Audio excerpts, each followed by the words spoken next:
Today is a good day. I'm here with the legacy legend, Tsair, who's going to show us his new purchase and what he's going to do to upgrade it and make it fabulous.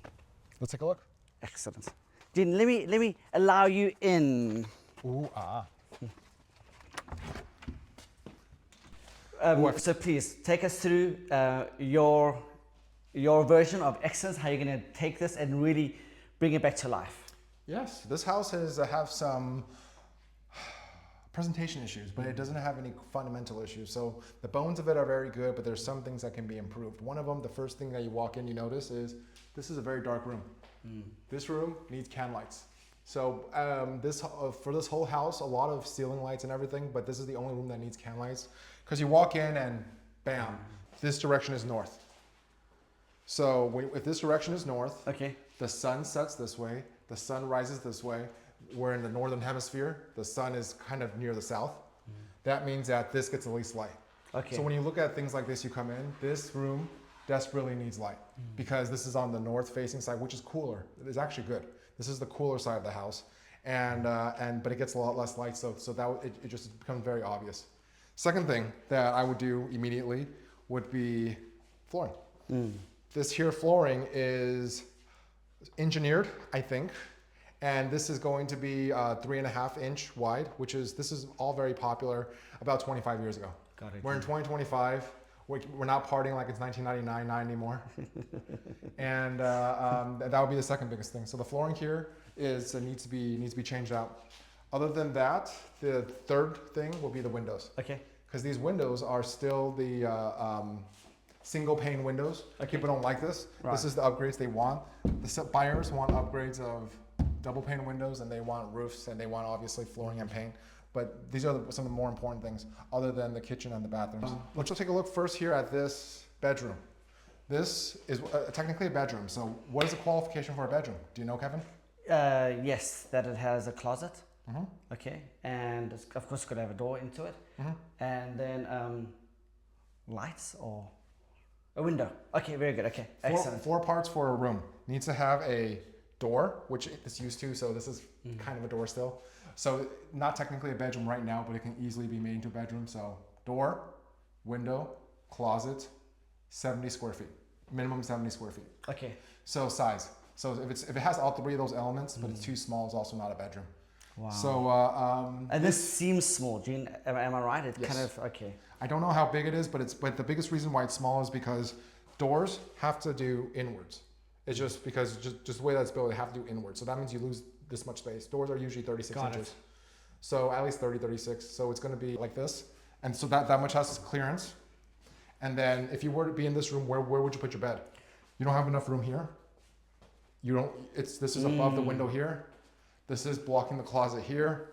And there's the walkway right here to your bathroom. That's very narrow. Yeah. So there's nowhere to put a bed. Right. So this really can't be used as a bedroom unless it's a really small one. Maybe this was designed for children, like a twin bed or something, but it's not designed for a full-size person. So this is probably going to be used as an office. Okay. That's why they opened it up. So we'll probably keep it used as an office. But you would sell it as a 4-bedroom, right? Okay, excellent. Oh, definitely, it's 4-bedroom. This is definitely a 4-bedroom. Very nice. So let's come out this way and we'll go. And Gene, I'm just throwing an objection at you. Okay. The floor seems decent. Yeah. Okay, but just it's still unacceptable to you, right? You really want to replace it. Dated. There's no salvaging going on here at all, is there? Nobody wants wet floor. Dated. This is the bathroom, which actually is overall pretty good. So this is counters usable. This is usable. This is original, but it's been refaced. Actually, this is not. My mistake. This is newish. These don't look great. The showers, and they're cream color, but you can definitely just reglaze this, and this will look way better than you think. So you'd keep this base, and then you just put a coat over it, calling reglaze, right? Okay, excellent. So you wouldn't change it. You wouldn't take it out, and okay. Reglazing helps a lot of these things. The one upstairs I'll show you too, because there's some minor cracks and minor things that reglazing can actually help with. As long as it's not too far gone, reglazing is very, very good for helping that. Nice. So this bathroom is better used as a guest bath than as an actual showering bath. Something else that we noticed when we were looking at this property as well was water heater, and furnace. This furnace is older, but it's okay. Something I noticed about this house, for whatever reason, it looks like this house does not have gas. It's very strange. Because this is not a community that only has electricity, but this house does not have gas, because this is a electric one. You can tell this is the power. This is electric. There's no gas lines at all. It's all just wires. Interesting. So this whole house is gas only, for some reason. I'm sorry. Electric only. Electric, yeah. For some reason. Sure. So you can even see on this side here, this is a good design. This is the design people like. People like the design of the washer dryer being next to the kitchen. Because oftentimes when you're using a washer dryer, you are next to the kitchen. You can tell here for the washer dryer, it has a 220 volts. This here, Gene? That's 220 or 240 volts. And that would be for the old-timey ones, or rather the heavy-duty electric dryers. This was noticeable as well as a electric. So I noticed there's no gas, anything Got here. it, Gene. And Gene, with this purchase, does it come with the appliances? Yes. The way that you consider the appliances technically means that if you can unplug it and pull it away, then it's considered personal property. So this definitely you can unplug and pull it away, but most people will consider a stove to be comes with the house. But you definitely put that in the contract too. Then this comes with the house. This comes with the house. And the dishwasher? Dishwasher is a little bit more involved, and dishwashers are normally considered real property. Because again, the whole thing is, can you unplug it and take it off? If you need a tool, then it becomes real property. Oh, thank you. So thank you. Very good. If I want to remove the shelf, I need a tool to remove the shelf. But if I unplug this and I pull it out, I can do that. Excellent. Technically real personal property because of that. So before we go upstairs, let's go take a look at the... and then Gene, how come they have they've changed this sliding door, but they didn't do the windows? Is it just kind of, why would you not do everything at the same time instead of bits and pieces? Money. Okay. Money's a heck of a motivator. Because this sliding door was having issues with its tracks, with its wheels, and then they just they were using it, so they replaced them. And the other windows they weren't using as much, so they just left it. That happens. There's not that many windows here. Water heater there was set 2024. So when I'm buying houses, I pay attention to this. What's the manufacture date of that? What's the manufacture date of this? So this also seems not too bad as well. A lot of these HVAC systems would have useful lives of maybe 15, 20 years. Wow. So you want to make sure that they're keeping in their useful life. Gene, so in my eyes, this adds character. It adds some style to the courtyard. The tree, the plant. It's funny that you call it a tree, right? So, but I heard you. What's your opinion on? I mean, cleaning up, trimming it. Insects, the best water, rot. Oh, wow. Not worth it. Okay, so there really isn't much of a benefit. It really is more of a hindrance than it is adding some character. If you ask me, all these biological things do not mix with your house. It just water, moisture, insects. Yeah. So when it gets to a certain size, possums, you know. It's just problematic. And again, what are all the holes punched into the wall here? There and on the main unit. For whatever the lights are. It's for hanging things. Yes. Yeah. Those are nice places for termites to get in. Right, absolutely. For water to get in. So the thing about this is we had to double check is that this house came with inverter, shut off, solar, but they never install solar. But it's something that we should pay attention to, and if it were me, I would take this out when it's for sale because you want to not have that question. So sometimes you don't want to ask questions that you don't want to know the answer to. Right. So you don't want to raise questions for them that you don't want to know the answer to. No, just ask you, Gene, just for future reference, if you want to sell at home, wouldn't it be a benefit saying, hey, it's pre-installed? No. Oh, okay. A lot of people who install these solar things want their own equipment. They don't want old equipment. They don't want, the truth is they don't want to be responsible for somebody else's old equipment. Exactly. So that's the truth of it. Give them a clean slate and then they can decide. Yeah. Other than that, this is very minor, but those are termite droppings right there. Okay. So some people have never seen termite droppings, I guess, but that's how they look like. They look. So if you see that, then that means it was past termite damage. So upstairs is interesting. The main thing here is the lights are okay. Ceiling lights are here and there. We'll see in a second. We have a can light right here, so that's good. If you come in here, then, as I mentioned, ceiling lights. So this is good. And good amount of light here, good amount of light here. This is a cheap way to do it, so we'll probably do this correctly too. So what would you do with this, Gene? Just the wires are in front of the walls because they don't want to tear into the wall. If you tear into the wall, you have to patch it. It just costs them more money, so they did it cheap to begin with. They probably pulled this to get this.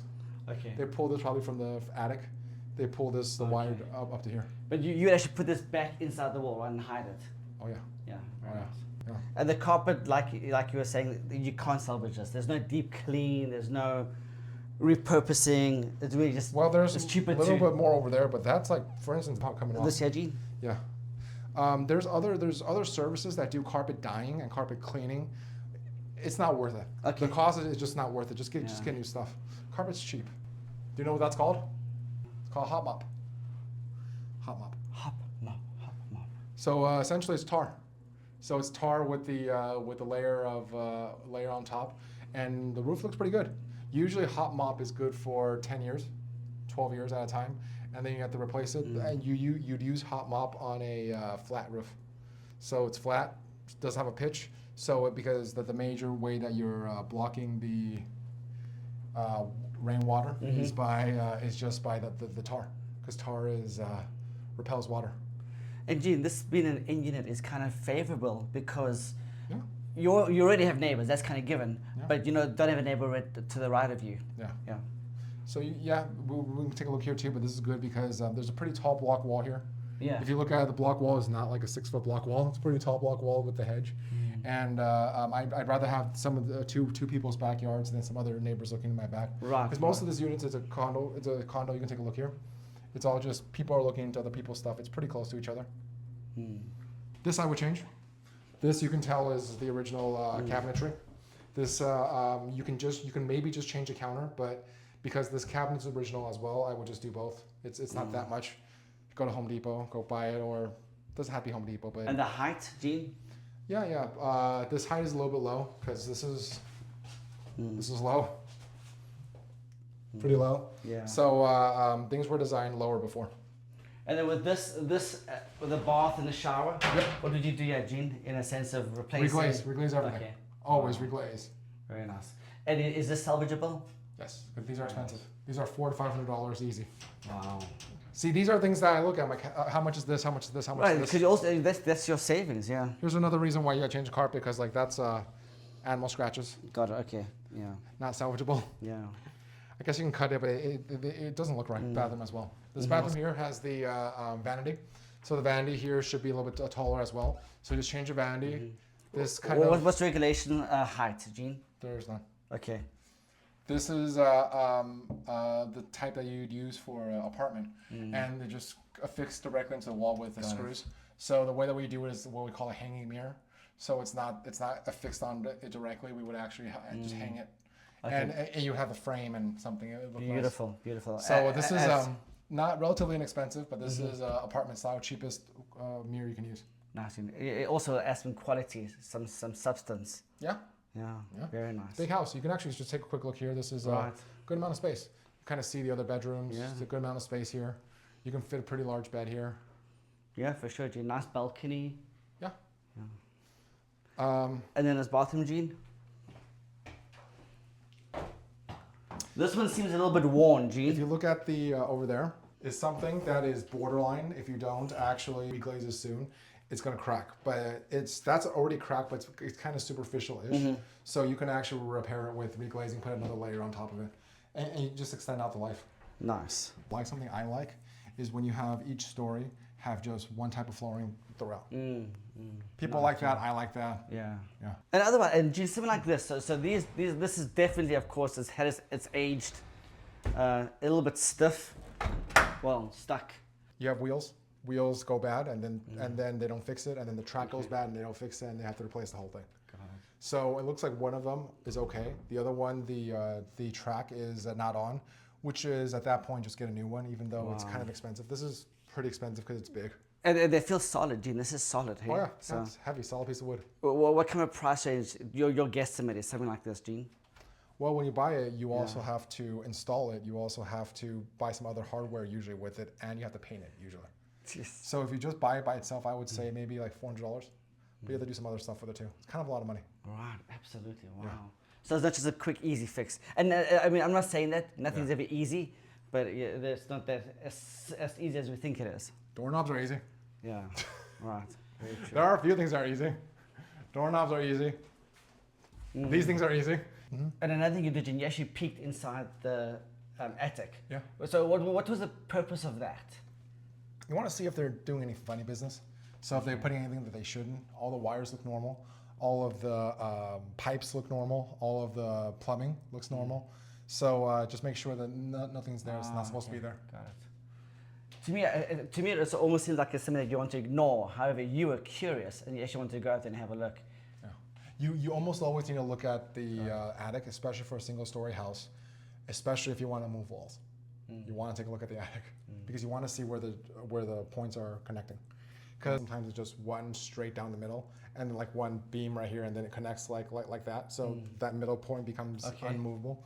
So there's certain points that are moved out. You can actually move almost any wall, but what it is, it becomes a big old thing where if this wall is being supported, is supporting the structure, then you have to put a support here, put a support here, remove the wall, put a support beam so that's being supported on the top from something else, and then remove the two things.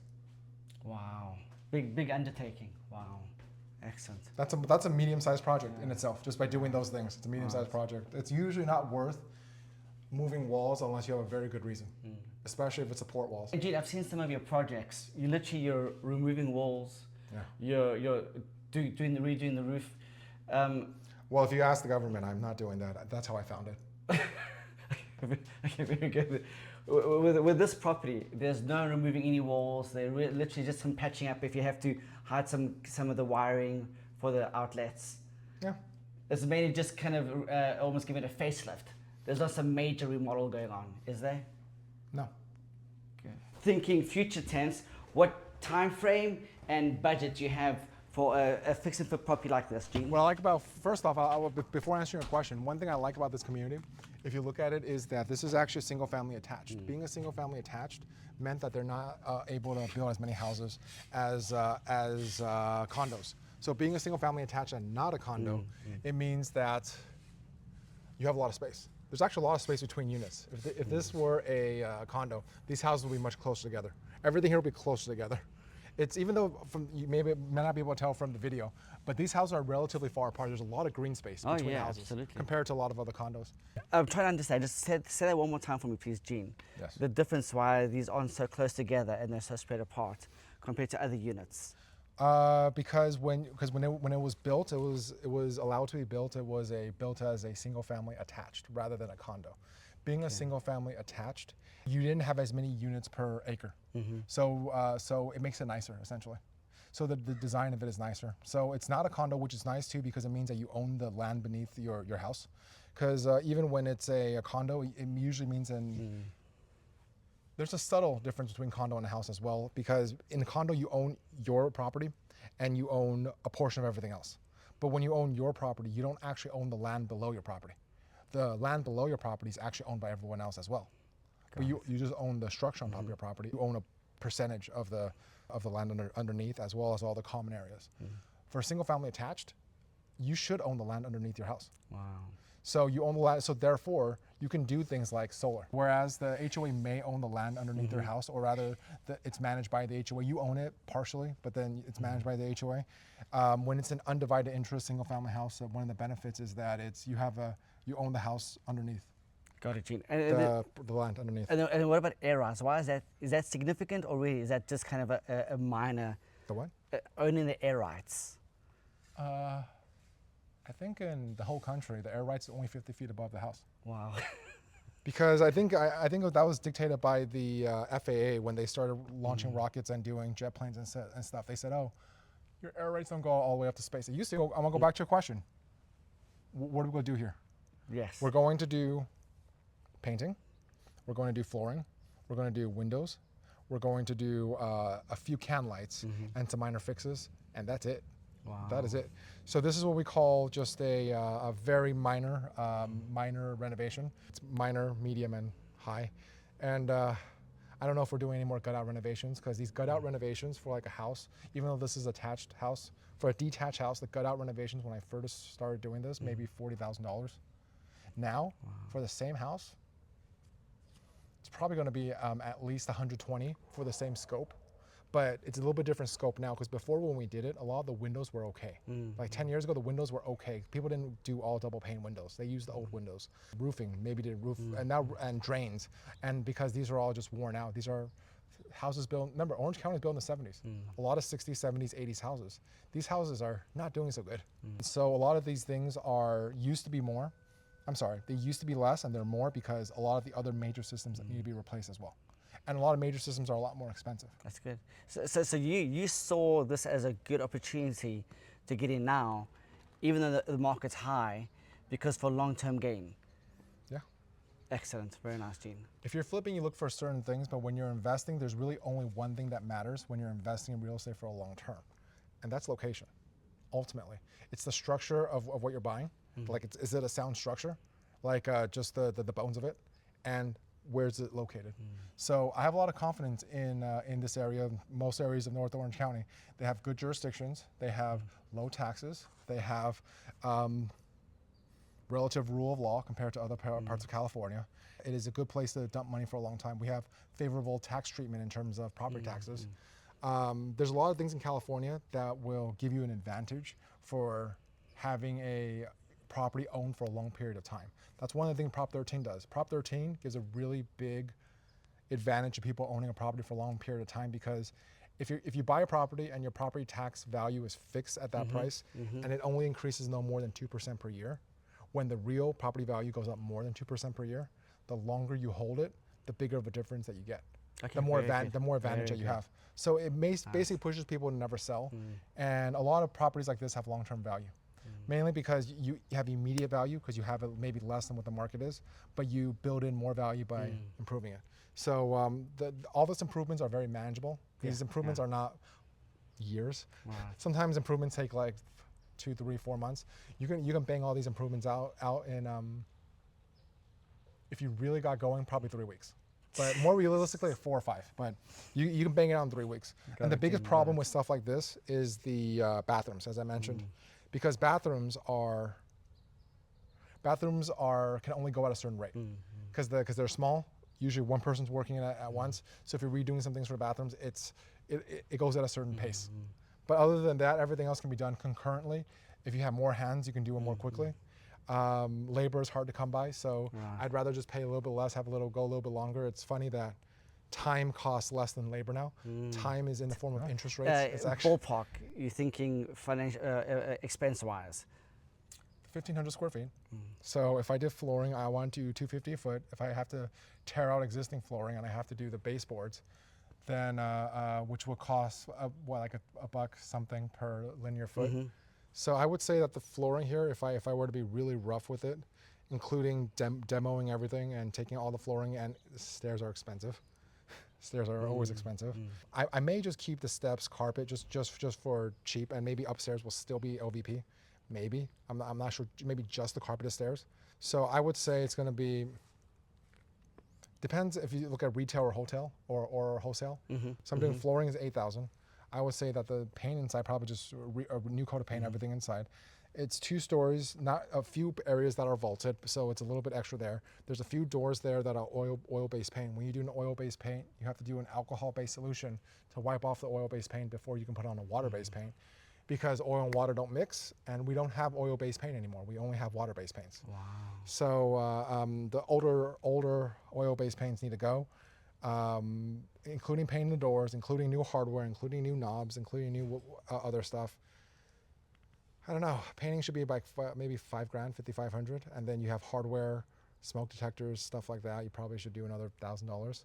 So maybe 65. You add the maybe 8,000, so it would be 55 plus 8,000, 13.5, and then you would add the windows. The windows average, including installation, probably will be 750, 800. That's kind of like the kind of retail price, but 750, 800 each, maybe 5 windows. So so maybe another 4,000 there. So we have 17.5.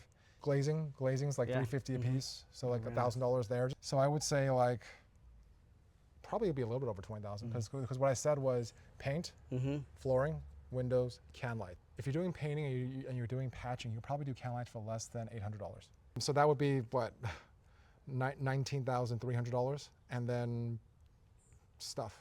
And then do you have like a contingency number that or idea or percentage, just in case like you have a budget of 19,500? Do you sometimes go a little bit above and beyond that just to give yourself some wiggle room if there's other costs or other expenses that are not foreseen? No, yes, Okay. but quite frankly, I'm not worried about this truly because when houses were leasing out for $1,600 a month, and you said, "Oh, I screwed up, and I will lease my house out. I get $50 a day, or what, $55 a day, whatever." It's like, "Oh, that's not good." But now, because of just where the real estate prices are, and because of what the rental prices are, a $2,000 or $3,000 difference is not a big deal. So an extra $2,000, $3,000 is actually not going to break the bank. The escrow fees are up, the rents are up. So the reason why I brought rent up is because rents are a good baseline of things. Because when you're doing investing, a big part of it is that you have to gauge how much labor, how much materials, and how much time. You actually need to balance all three of those. If I wanted to do this whole thing in 2.5, 3 weeks, I can, but it costs me more money. So what I did is I traded money for time, since I got more time back. So what is the function of time? Time is how much interest rates are and how much rents are. Because what that means is if this is sitting fallow, this is sitting empty, how much am I losing in rents? How much am I paying in interest? And even if I'm not financing something, if I took the money that I had in this asset and I had it in a savings account, how much interest would I be earning on a savings account? But the thing about real estate is the anchoring of real estate is fundamentally around time, which is interest rates, and how much you can rent it for, which is time as well. Ultimately, it's you weigh time against how much it costs to fix something, and sometimes just let it rip. It's as in, I can fix it. It costs me too much time. I'd rather somebody else devalue their time and pay a mortgage on this thing and then fix the thing while they're paying a mortgage on it than me doing it. Because some people don't value time correctly as well. It's always a function of how long does it take. So these drag out remodels, it's not just the money. If I had a drag out remodel and it took 5-6 months, which I've had happen, I better make a lot of money for it. I better, because they just say, "Oh, just the money you put in." No, it's if I had $1 million and I'm getting a 4% interest rate, that's $40,000 per year in interest, right? Yes. So if I had it for 6 months doing nothing, that cost me an extra $20,000. And if that house is vacant for 6 months and that house leases for $4,000 a month, that's another $48,000 in rent I didn't collect. So I'm out $68,000 because of a 6-month a flip. This is kind of a money management session actually, which I like though, by the way, because we have to elevate ourselves and have a good understanding. And thank you for sharing all the information with us, Gino. You went really in depth, but that's what we have you here for. We need it. So thank you for your time, by the way. I thought everyone was here just here for my bad jokes. All right, No, thanks for your everyone. geniuses. Yep.